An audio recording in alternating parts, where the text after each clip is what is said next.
do you know about Christian? Well, the guys have been following him for quite a while, right? Good shot blocker, really good defensive numbers. Ranks really highly in all of college basketball last year in a lot of categories.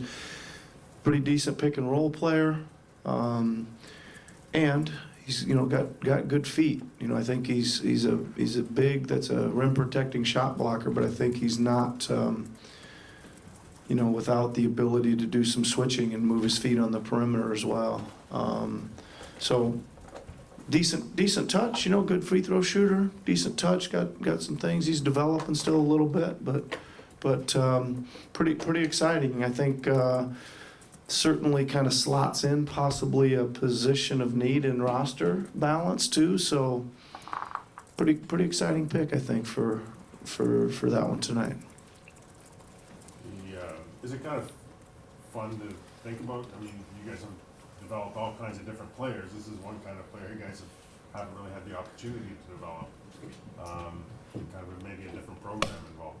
Yeah, I think that I think you're right. He's a five-man, Michael, right? But not maybe a typical five-man. He's the more modern, lob threat, rim protector.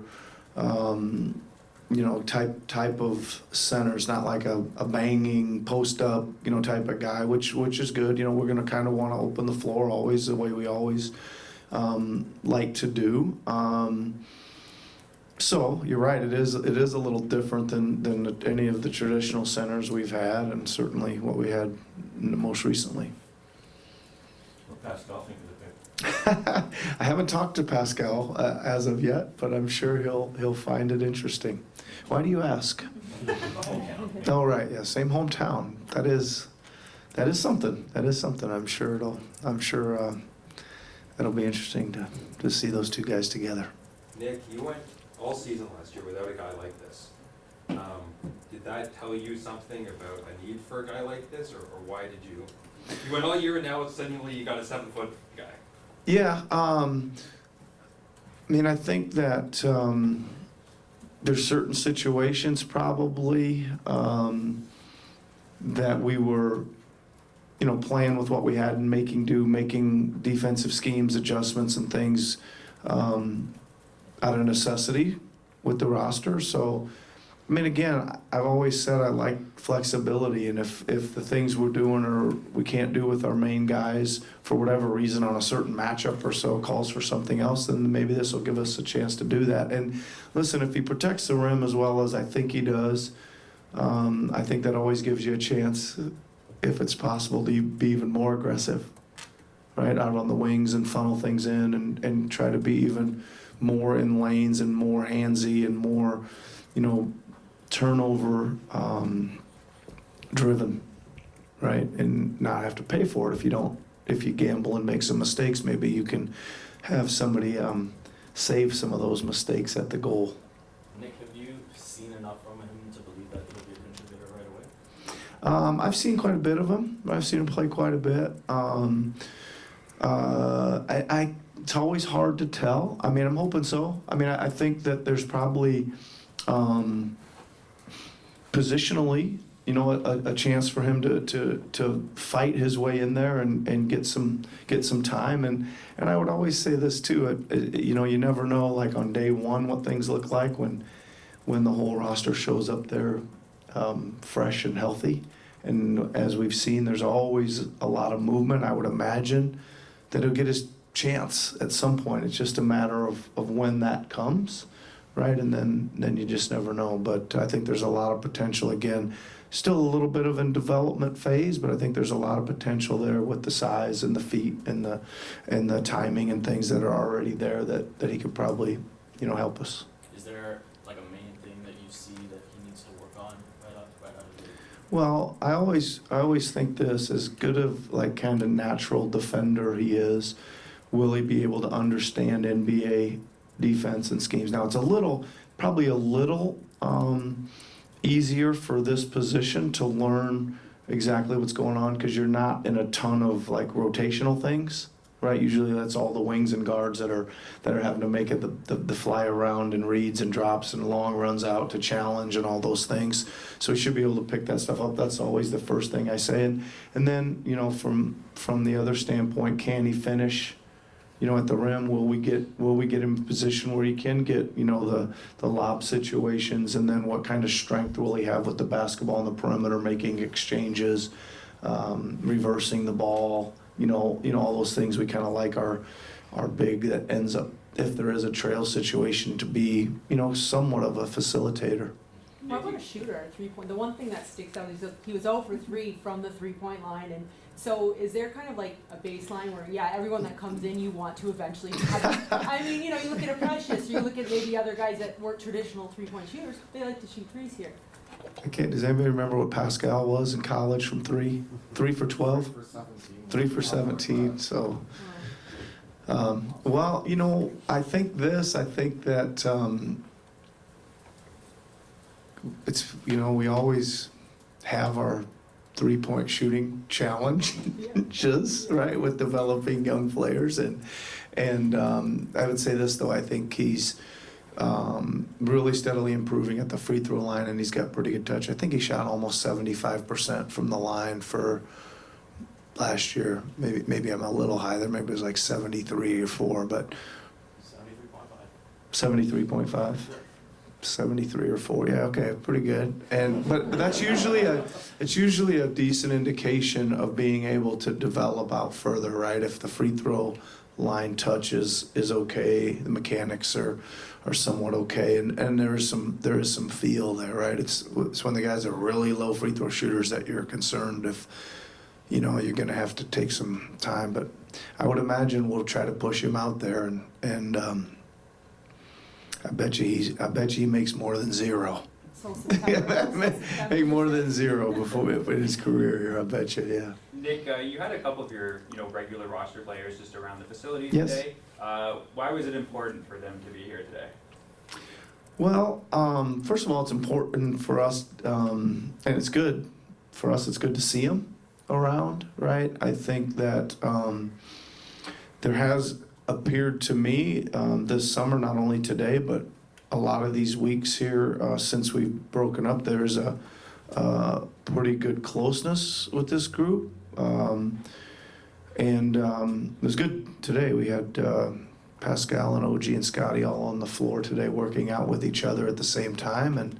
And that was exciting to kind of watch them kind of go at it a little bit. And I think that's, both sides of the ball. That can only help them playing against each other, similar-sized athletes and similar-sized positions, and they've got to guard each other and they've got to try to score on each other and things like that. So that's good. But mostly it's just, listen, our guys, like, rightly so, they're proud to be Raptors. They love the organization. They love to be here, and I think it's cool that they're here and poking their heads in, wondering who's going to be joining them, right? Who's going to be joining them? So it's good team spirit. Team feels really good right now, so it's exciting to see. Nick, on that theme, I mean, has there been any indication from you or from OG about his concerns about his role or how he was used this past year? As a lot of reporting leading up to the draft was indicating. Listen, I think that not only OG, but I have talks with these guys a lot about their roles, right? And had a really good, positive season-ending, kind of wrap up with OG. We certainly talk about all those kind of things. Listen, I think OG is really good. I really like him. Like, he is a tremendous person and a great two-way player. He had a little bit of a rocky road last year, obviously, with the injuries. I think more than anything, he just wants to be out there, because I think we all saw him kind of revving his engines ready to take off until, I can't remember what first kind of derailed him, but he came in just zooming this way. Yeah, I think it was a hip. I think that happened in Philly or something, and that was kind of the first thing that set him back. And then he had a finger and things like that. But I think more than anything, he wants to, get out there and play, be available more games. And I think that his production and his promise and his continued development of getting better and better hinges on that, right? I think he knows it. I think we all know it, but he's guys like him are hard to find in this league. Nick, if we could go back to Christian, obviously you guys value the intangibles and the character. Yeah. Is there a story that sticks out to you, whether it was a meal you guys shared or a draft workout or just from the due diligence you guys did speaking to other people about him? Is there a story that sticks out to you in that Well, regard? not so much for me. I kind of get brought in late to these, situations. There's a number of guys you're considering on a night to night, but I do know from just being around here, these last couple weeks leading up to this, that we've known him for a long time, right? I mean, I'm watching footage on him, and I think it was a home video of one of our guys shot. So we've known him for a long time. When he was a while, I think he's come through the Basketball Without Borders, and as everybody's mentioned, Pascal's hometown. So to me, that's kind of cool that it's not like there's somebody like he just happened to be the best guy there and we took him. Like there is some pretty good history with our scouting and front office with this player. You mentioned Christian's quick feet kind of off the Yes. top. Like obviously that makes you think about switchability. But, Yes. you guys run a lot of zone and whatnot. So Yes. how does having a center with that kind of fleet of foot, how does that help zone schemes? Well, first of all, his feet look good, that he should be able to do some switching, right? That's what I've already mentioned. And that is there. It's like, you're probably not going to want him in constant switching, right? But you want to know that if there's an emergency or if it's a certain time in the game that if something happens, he'll be able to handle himself adequately. Not that he's going to, just totally take the ball from them or totally lock them up and stop them right in their tracks, but that he can at least run with, stay with, pursue from behind, whatever, to make a shot contested.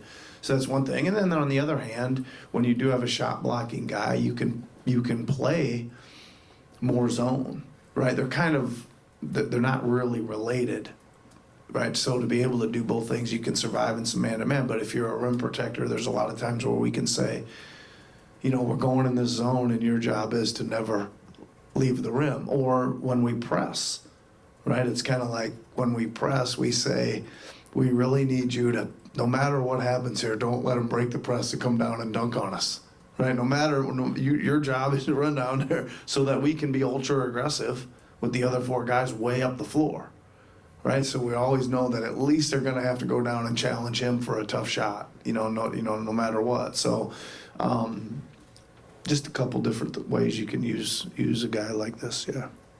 Where's the balance? Where's the balance between the expectations of him being 7'1" and playing a center position at 22 years old, and him contributing to the floor almost immediately potentially, and the staying patient in his development? Yeah, it's always a good question, right? Because you never really know how rookies are going to react, right? And for me, I always will look at him as contributing right away, right? And then we're always probably as well are going to try to find our way to work him into the 905 to get him some long minute games, right? And be honest, his stints with us as a rookie probably are going to be some short stints here and there, and he's going to, we'll see how he can handle those. Sometimes it's not that easy, but then you want to go see and let him expand his game or do a little more or whatever, so you get him down and playing as well. So I think it's always that balance of, we would be thinking right away with our team, always thinking kind of short term, but with a vision of what's going to be best to get him to be the best player he can be at by the end of season one. And it's usually, our history would say to you, it's usually some combination of both of those things. And again, timing injuries and scheduling and all those things kind of always play a part in that. So you never quite know how it's all going to go. You make yourself a nice plan and you adjust it as you go. But I could see us using some of our historical data to run him through that. Did you have a chance to message Griff, and what was it like for you to watch his son being drafted? Yeah, I did. Yeah, it was cool. I saw him on TV and like the pre-show. They were sitting at the table there, and so I texted him, and he was kind of like right in this spot in the picture. I don't know if you guys saw it or not, but they were actually interviewing somebody else. But he was sitting right there, and he was smiling, talking, and I texted him, said, "Hey, I see you on TV," and just told him to enjoy it, and he texted me back, said he was on cloud 9. So he was having a great time, and they all looked incredibly happy, obviously, when he got drafted. And congratulations to them. I think that's a really good spot for him to go. That should be a good fit for him in Atlanta. Has he given you the defensive scout on his son yet? No, but I have been thinking about that tonight actually, and how that's gonna feel when we go in there and we say don't let him do this, that, and the other thing, and that will be interesting to see. I would imagine that the scouting schedule has not been made out yet, but I would imagine Adrian will not have Atlanta. Can you talk a bit about just this year, the waiting period? Obviously, last year you had a very high pick, and this year your team didn't trade up, and you're waiting a couple extra hours. What were you doing in those couple hours? Were you just chatting with the front office? Were you doing any extra scouting? What was that couple of hours like for you? Yeah, I mean it's always I mean we were in the war room, the whole group, and you watch it unfold really just early on. Probably I would say the first 15 picks or the first half of the first round, you're just really watching it unfold, and but then it gets pretty serious, and you starting to think of looking at your board and thinking where things might move, and then it goes really fast. Like you've got kind of a group. Well, I just give you the example from this year. I won't tell you who was there, but there's a group of people, group of 3 or 4 players that are sitting there pretty high on our board that we're thinking, one of these guys might make it, to the pick, and what if all 3 are there? You just, and then the names start changing, and then it shifts to another group, and I mean, it goes pretty fast after that. I mean, it seems really slow for the first half of it when you're back in the draft, but it goes pretty fast. There's a lot of movement and a lot of discussion, and then at the same time, as you guys probably are aware, there's calls coming in constantly about just moving a few spots here or there, or whatever. So you're trying to concentrate on some of that while you're debating on whether those would be good moves as well. And then when it gets right down to it, because the second round moves pretty quick, it goes really quick to get to your pick. So I don't know if that answered your question or not, but that's what I was doing. Nick, as the national team head coach, Yes. you had 2 guys go in the lottery, and then Yeah. 2 other pretty good players go top of the second round. Any thoughts on where any of Andrew or Yeah. Hayden or- First of all, it's great. What was it, 4 in the top 32? Yes. And 2 in the 6, 7. Yeah. So really good. I think for the most part, leading into maybe prior to today, I think they all kind of moved up, I would say, when it got right down to it. So congratulations. I thought